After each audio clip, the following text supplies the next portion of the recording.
Hello and welcome. This is BQ Prime. I'm Agam Vakil, and you are watching the F&O Show, a show in which we take you through all that is happening in the derivatives markets in Indian equities specifically. Well, for now, we're seeing the markets advance. A lot of short covering coming through, especially after 2 straight days of losses. So we're going to likely see that cut off. And well, at the moment, we're also seeing the Nifty comfortably above the mark of 19,100. Do remember, until yesterday, we were testing 19,000 again, but today we've seen that covering come through, largely on account of course, the macro news coming from across the globe. And that said, as far as the Bank Nifty is concerned, the Bank Nifty is also advancing towards that crucial 43,500 mark, currently comfortably above the 43,000 mark. What's happening in the options space? Let's quickly take a look at that as well. In today's weekly options expiry for the Nifty, we are looking at max OI around in the 19,100 and 19,200 options. And that's exactly where the calls and puts are also seeing a substantial amount of writing.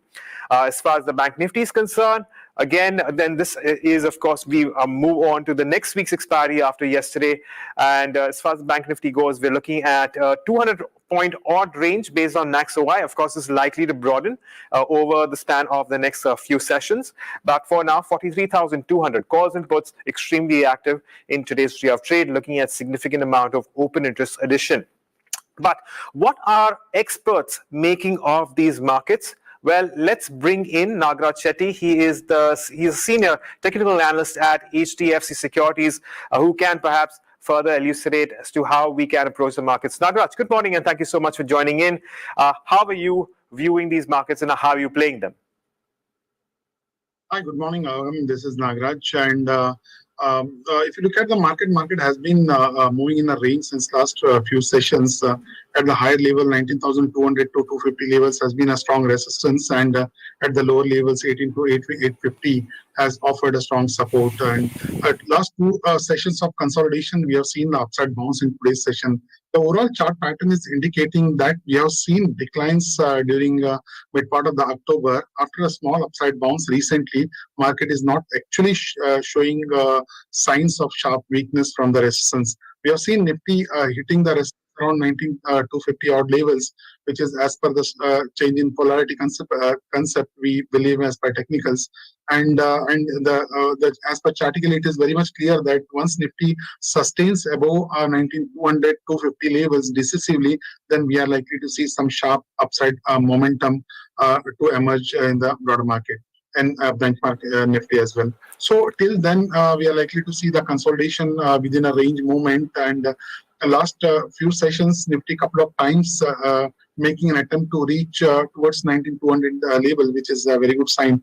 What I'm expecting a limited decline from here on.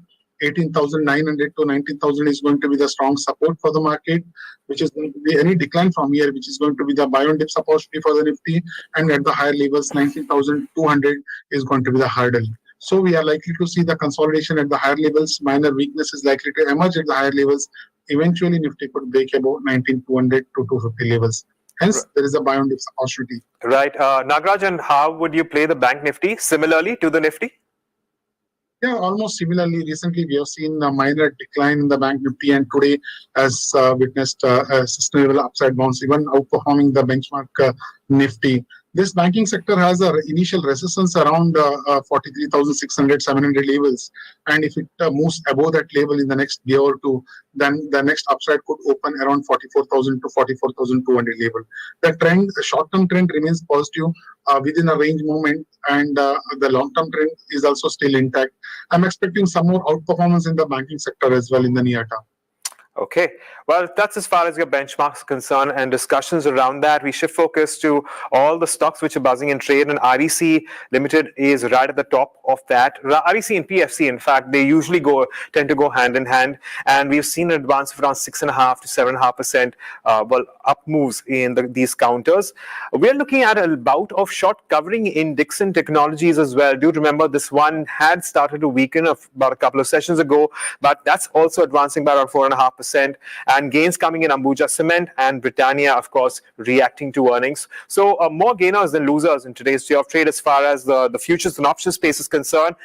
In terms of losers, we do have weakness in LIC Housing Finance, where I believe there are some amount of shorts building into the system. That said, Nagaraj, can you take us through your calls in terms of stocks and how you would play them in today's day of trade? Of course, I have right now I have two picks from the future side. First one, I would like to give a call on Indian Oil Corporations. Chartically, if you look at the IOC has been in a sharp upside bounce recently from 86 to almost 95, 96 in today's sessions.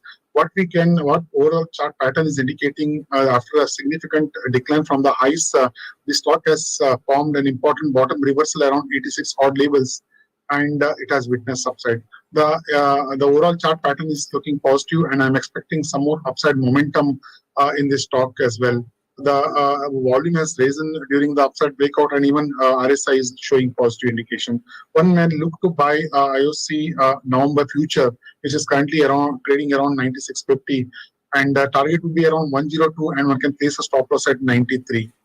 The next recommendation is from GAIL. GAIL has been in a consolidation phase over the last few sessions after a sharp decline in the mid part of October. Recently, currently is making an attempt of upside breakout around 120-21 levels. Once it moves above this hurdle, it likely to open the next upside momentum for this stock. The long-term chart remains intact, and I'm expecting further outperformance in the GAIL. One may look to buy a GAIL November future, which is currently trading around 120, 120.50, 121, and one can place a stop loss at 117, and target would be around 129. Okay, so there you have it. Those are how Nagaraj is playing stocks for now. Of course, we continue to keep a track on benchmarks, which are showing a lot of strength. Bank Nifty, in fact, up nearly 1%, almost 1%, and Nifty also advancing by around 0.7%. To very quickly recap, two of those calls from Nagaraj as well. He has a buy on IOC with a target of 102, and he also has a buy on GAIL with a target of 129. So watch out for some of these counters in terms of moves that's coming in from HDFC Securities. Nagaraj, thank you so much for joining in and taking the time out and talking to us about the markets going forward. And on that note, we sign out, but don't go anywhere. There's lots more lined up. Stay tuned to BQ Prime.